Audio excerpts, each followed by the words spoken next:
We have a research presentation by Deoshree and Areeba today on internal family systems. Over to you, team. Hi, good morning, everybody. Me, Deoshree and Areeba today would be presenting another one of these good research presentations on internal family systems therapy model. So, before I start, I would just like you to ask another question, as I usually do. Have you ever felt like there are different parts of you pulling in different directions? Maybe a part that gets anxious in social situations, or other part that pushes you to work for long hours? That happens definitely with me. So, internal family systems or the IFS model is a way of understanding these internal struggles as a part of a larger system within you. Imagine your mind as a kind of an inner family. Just like a family, there can be different members with different roles and motivations. In IFS, we call these parts what they're trying to protect what from us from a certain feeling, or maybe acting to withdraw from critical certain situations. Other maybe wounded parts which are holding on to past hurts and experiences.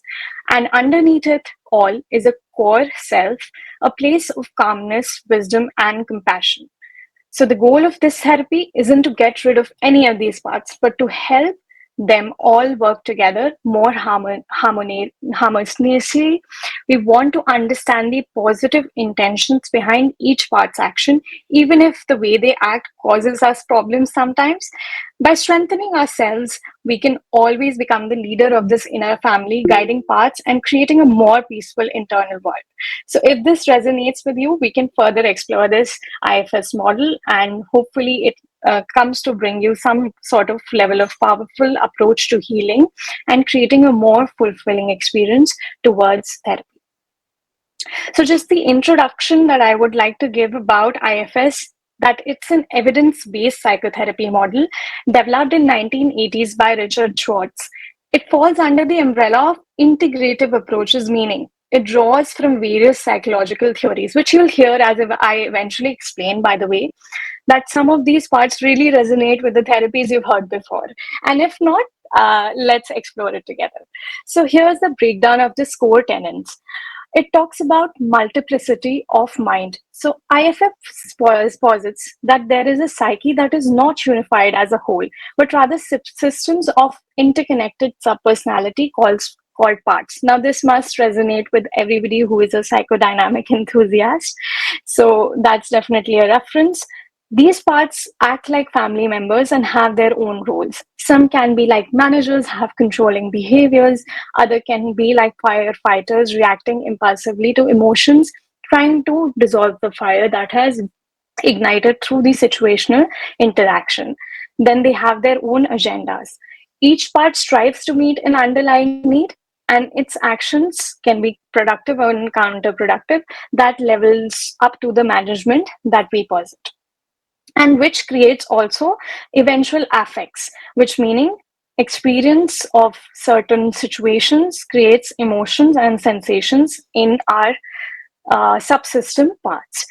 So as we move forward, the core principles of all these parts, seemingly negative ones or the positive ones, developed a response from our early experiences, often trauma, to protect the individual.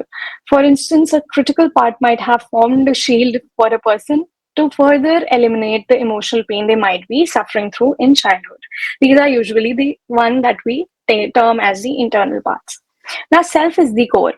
Underlying the parts of all these subsystems, there is self that is deemed to be authentic, compassionate, and whole aspect of the person.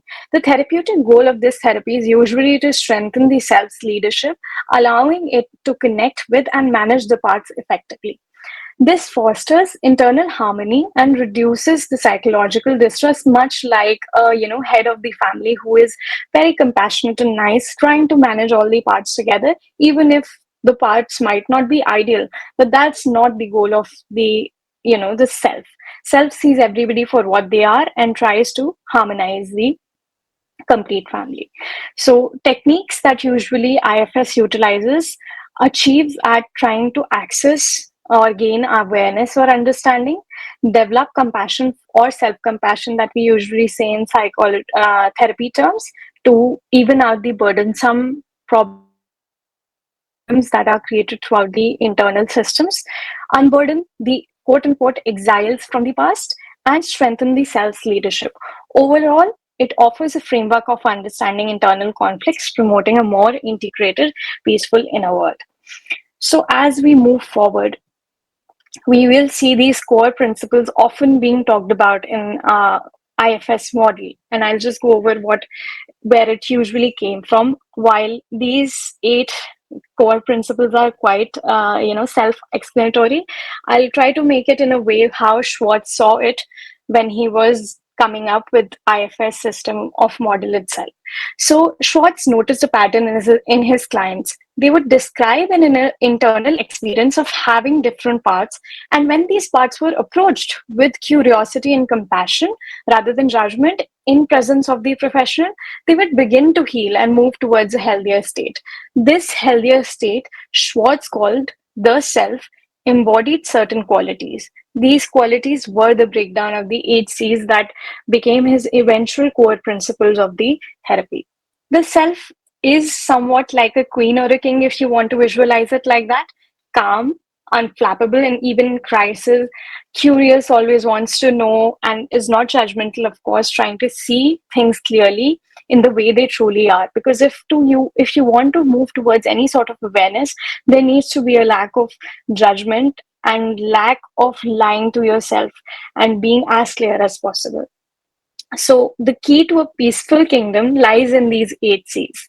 First of them being compassion. Self, with a gentle heart, treats all parts with kindness, understanding that if there is a fiery protector who is trying to burn out the anger, it stems from a desire to protect the self, and it's not vicious. So, as you see, that's the second point of the 8 C's, the compassion. Then there is curiosity. The self doesn't judge the parts, but instead asks questions to understand their needs. Why is the shy child of the family so afraid? And what is causing the fiery protectors to be so on the edge? What is the reason? And these curious questions leads to eventual development of clarity. The self can see through the parts extreme. It recognizes the child's fear isn't based on some irrationality. There is some real emotion behind the fear inside the person's self. Then there is the creativity. So self thinks out of the box. It finds solutions to work with everybody. It doesn't give up. It's trying to find healthiest ways to protect the kingdom, therefore employing creativity in the process. Of course, it requires some level of courage. The self has to have the bravery to face the challenges. What it basically means here that the person has to have certain level of groundedness in themselves to face that these are my problems and these are my concerns, and that's where they employ the courage to know the truth and know what it really requires to go to the point of healing.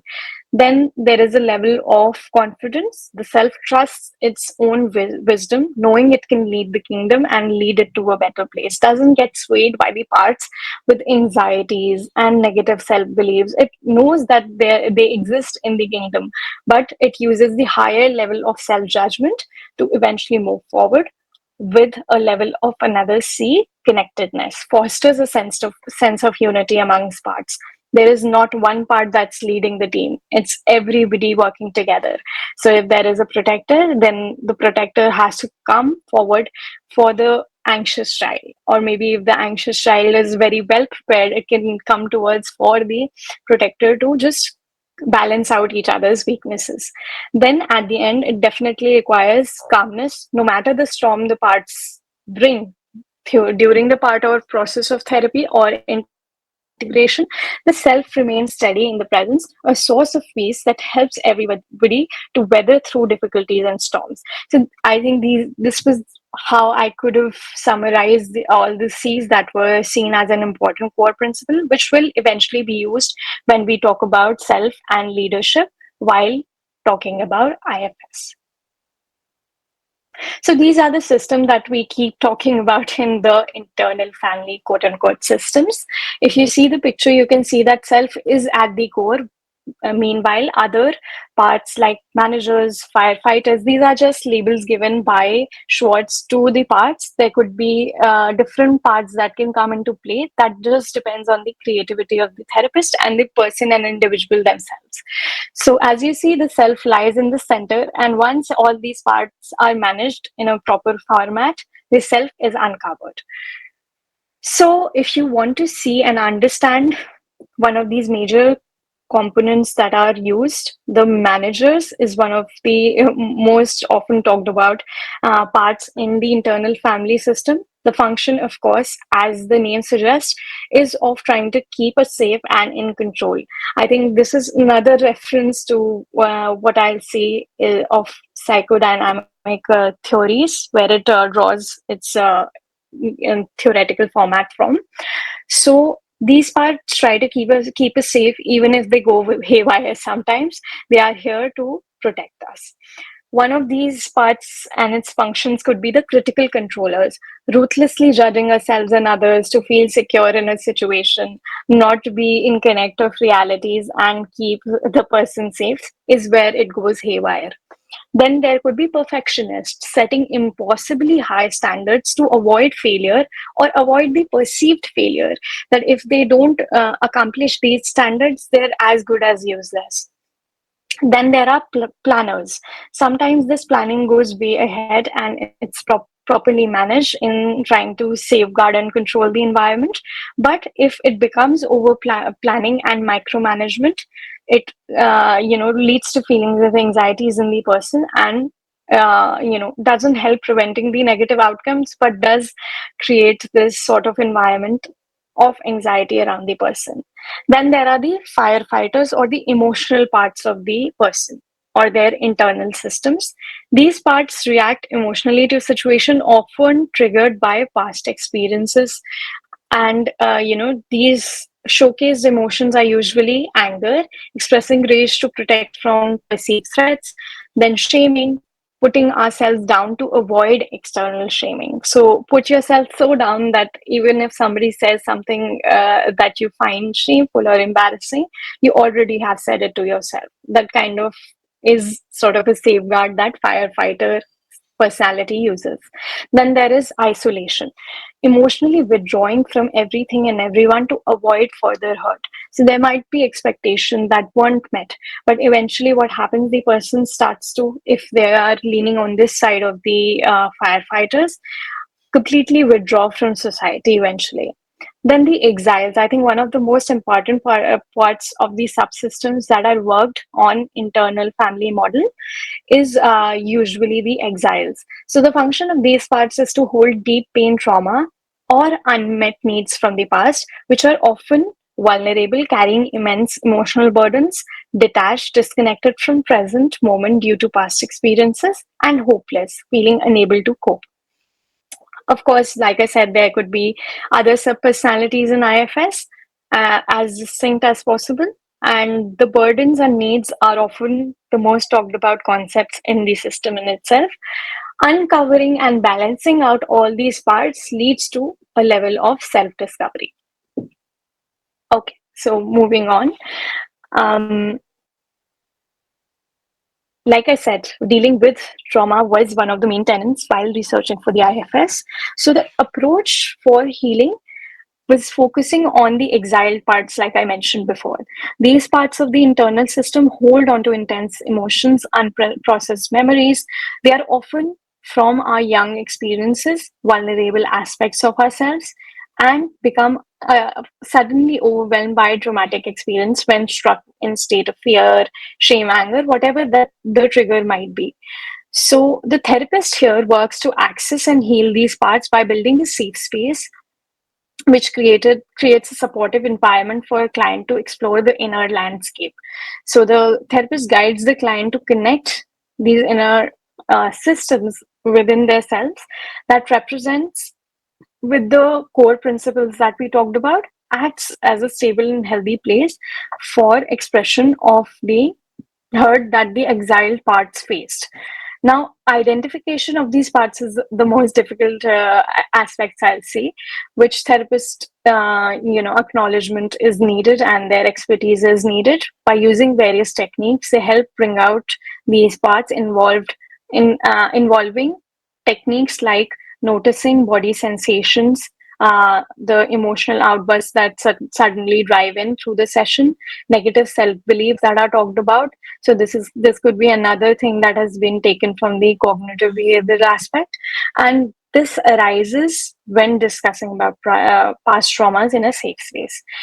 Again, client mind is encouraged actually to use metaphors and images, or such as talking that the imagery looks like a scared child or an angry teenager, to describe their feelings from the inner world.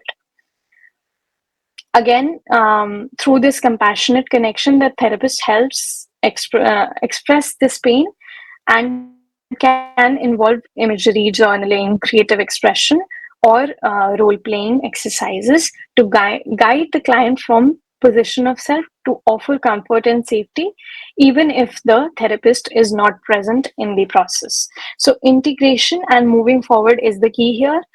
Once the therapist works in integration of these parts, they move towards strengthening of the self eventually, that was not yet covered by the client and might have been missed throughout the whole process.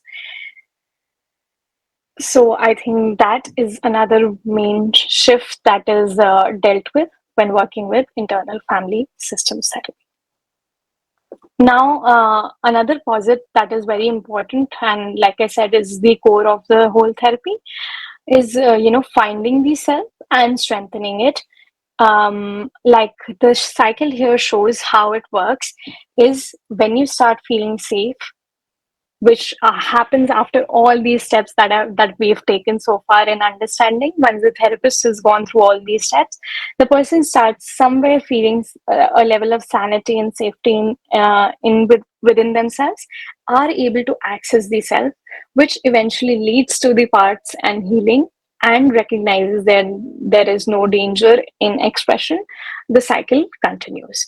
So the basic steps I've listed down here and how it works is one of the major tenets of any therapy that there would be, is just like here, the awareness, the access and connection.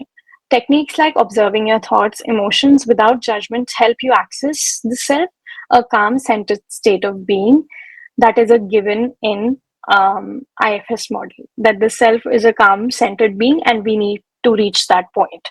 So the awareness is given that way, sort of psychoeducating the client as they go. Also, through this inquiry, one can uncover the parts and eventually develop a level of radical acceptance where nothing is, there is no hold bars. So everything that is said or everything that's expressed is expressed in absence of any emotion, uh, that is self-preserving or limiting.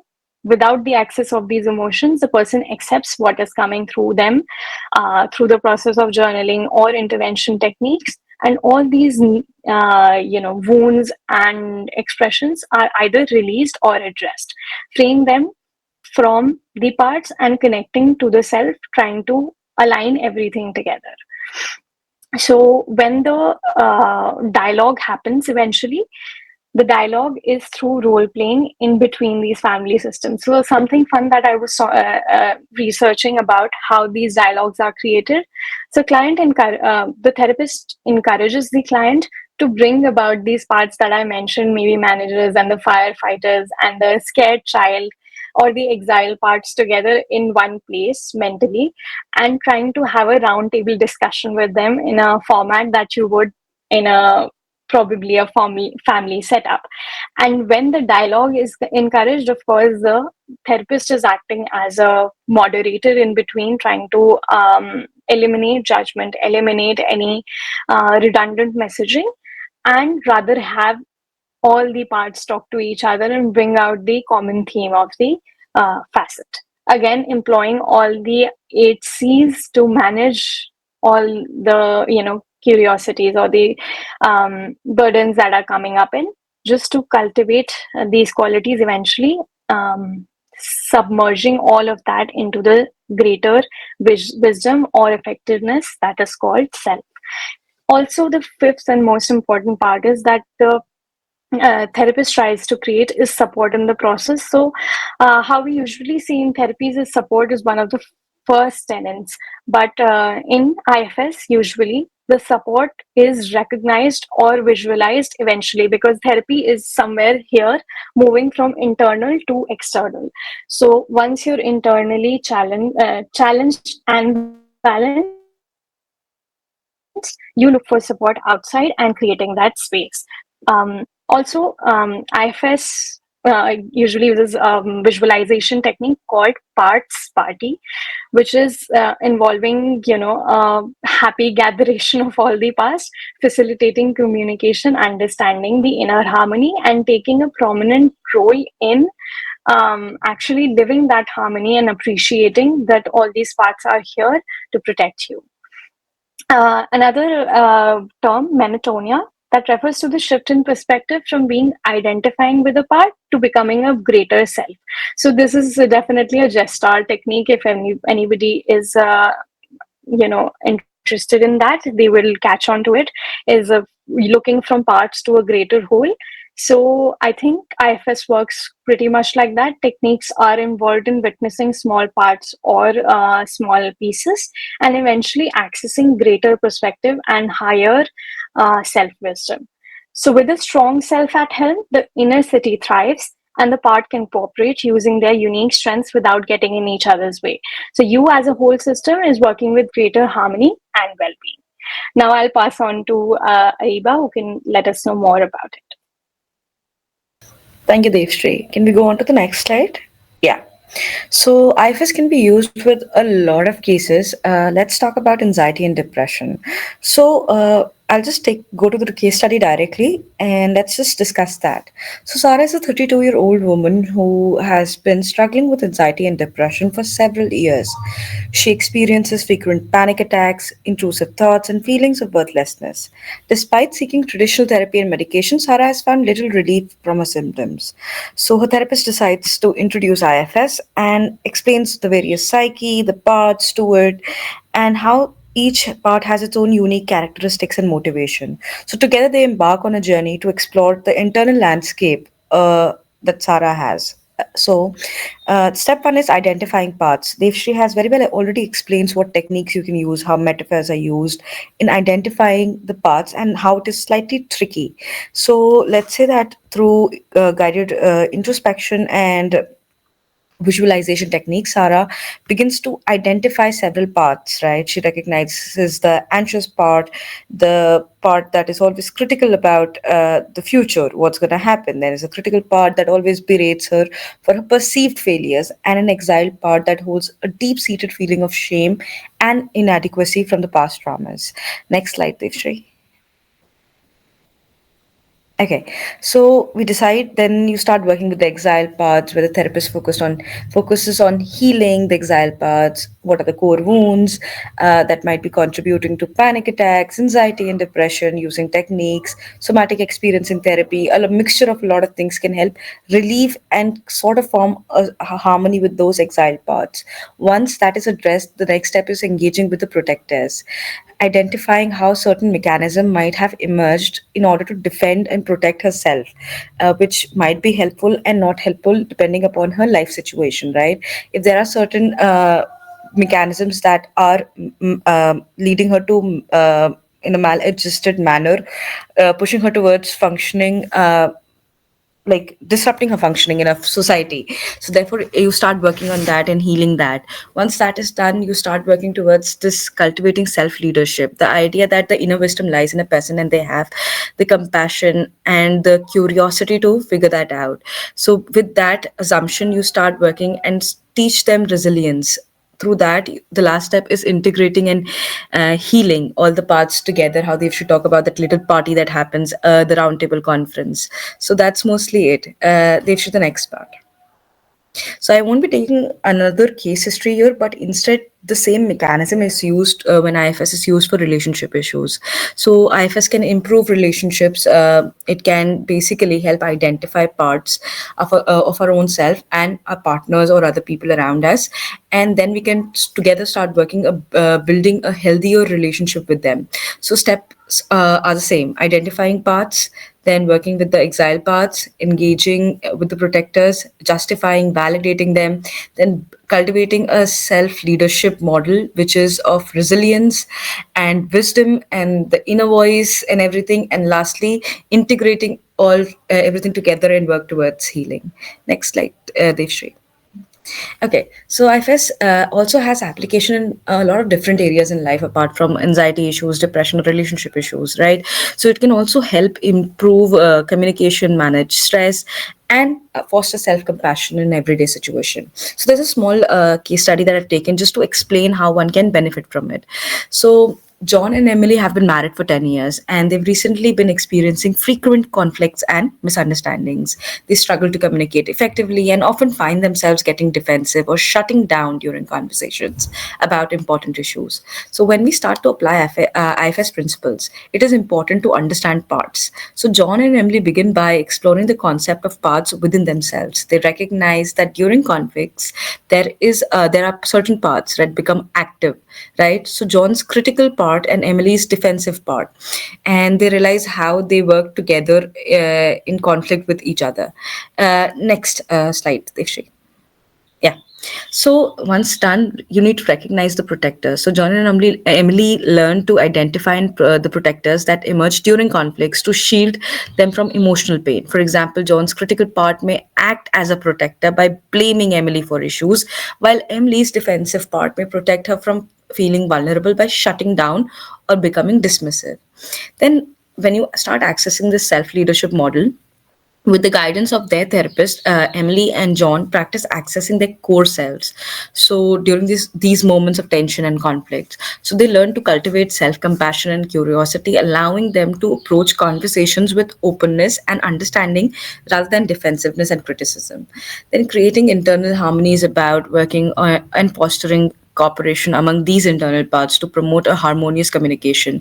Instead of allowing their reactive parts to take control, they learn to engage with each other from a place of empathy and curiosity, seeking to understand each other's perspective rather than proving their own rightness. And lastly, using these principles, they can develop practice communication skills such as active listening, validation, expressing emotions in a non blaming way, and they can learn to communicate their needs and concerns openly and respectfully, creating a safe space for honest dialogues and mutual understanding, which is very crucial. Next slide. Yeah.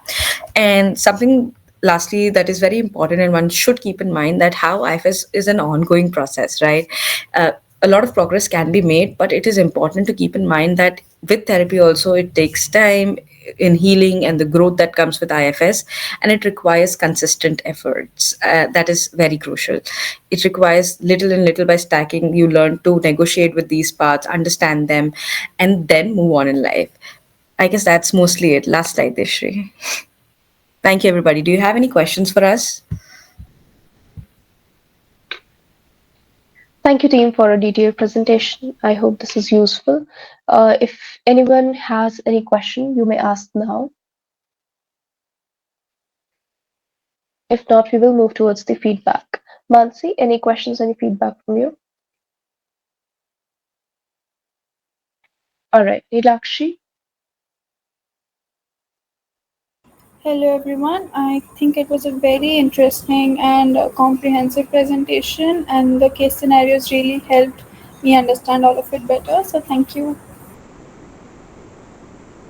Great. Ritu, any feedback from you? It was a really great presentation and very informative as well.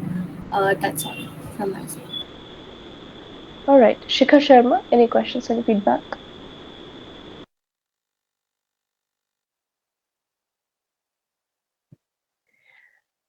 All right, thank you once again, team. Over to you, sir. Thank you, everyone. Very interesting presentation. Really learned something new today. Thank you, everyone. Okay, let's move on then. What's next on our agenda?